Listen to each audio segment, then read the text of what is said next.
Assalamualaikum warahmatullahi wabarakatuh. Nama saya Muhammad Ainuddin Safi bin Rasidi, nombor metrik 067423. Jadi saya akan membincangkan sebuah hadis dari kitab Al-Buyu' bab syarikat wal wakalah. Jadi hadis yang saya pilih ialah dari bab syarikat wal wakalah. Matanya, wa anis Sa'i bin Mahzumi radhiyallahu anhu annahu kana syarikan Nabi sallallahu alaihi wasallam qabla al-bi'sah faja'a yawm al-fath faqala marhaban bi akhi wa syariki, rawahu Ahmad wa Abu Dawud wa Ibnu Majah. Maksudnya daripada Al-Saib Al-Mahzumi radhiyallahu anhu bahawa beliau pernah menjadi rakan kongsi Rasulullah sallallahu alaihi wasallam sebelum Rasulullah menjadi rasul. Dia datang pada hari pembukaan kota Mekah, lalu baginda bersabda, "Selamat datang dengan saudaraku dan rakan kongsiku." Diriwayatkan oleh Imam Ahmad, Abu Dawud dan Ibnu Majah 904. Seterusnya ialah makna ijmali. Wa hadzal hadits yadullu ala anna syarika kanat mawjudah qabla zuhuril Islam. Hadis ini menunjukkan bahawa perkongsian telah pun wujud sebelum kedatangan Islam, di mana Sa'id Al-Makhzumi merupakan salah seorang rakan kongsi Rasulullah sallallahu alaihi wasallam pada masa itu. Bahkan baginda masih mengenalinya ketika melihatnya setelah baginda telah dilantik menjadi rasul dan menyambutnya dengan gembira sambil mengenang perkongsian mereka sebelum kedatangan Islam. Dengan demikian, perkongsian tersebut masih tetap diakui dalam Islam, diakui oleh Islam. Seterusnya ialah taflilul lafzi.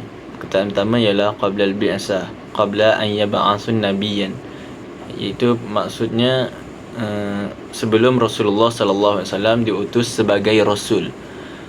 Wa waqa'a indal hakim annahu kana syarikan Nabi sallallahu alaihi wasallam fi awalil Islam. Sementara lafaz menurut hakim, As-Saib merupakan rakan kongsi Rasulullah sallallahu alaihi wasallam pada permulaan Islam.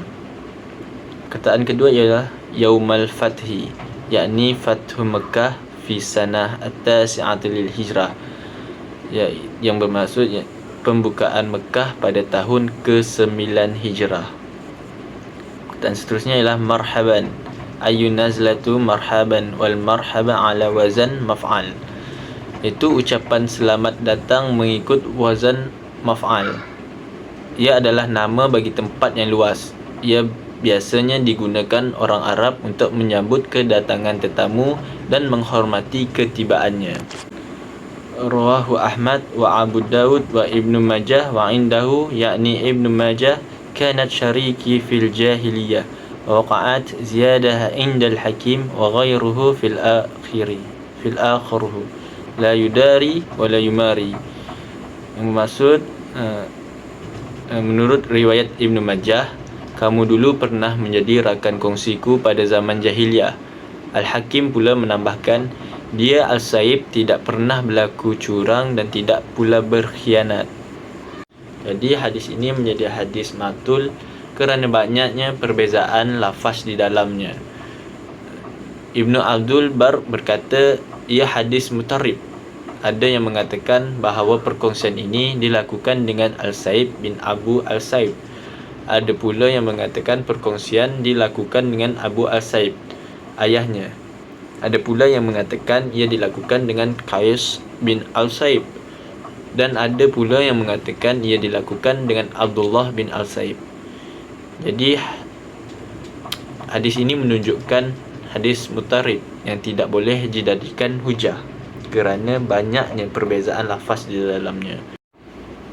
Okey, seterusnya ialah fiqhul hadis. Yang pertama, syarakat fil juhud kanat mawjudah qabla zuhuril Islam, yang bermaksud perkongsian dalam berusaha telah pun wujud sebelum kedatangan Islam lagi. Yang kedua, masyru'iyat asy-syarikah fil Islam, perkongsian dalam usaha dianjurkan dalam Islam. Yang ketiga, istihbab at-tarhib biman madha zamanun 'ala liqa'ih, yang bermaksud disunatkan menyambut kedatangan sahabat karib yang sudah lama tidak berjumpa dengannya. Yang keempat, istibab zikrul rijal bima yuhibbu minal awsaf.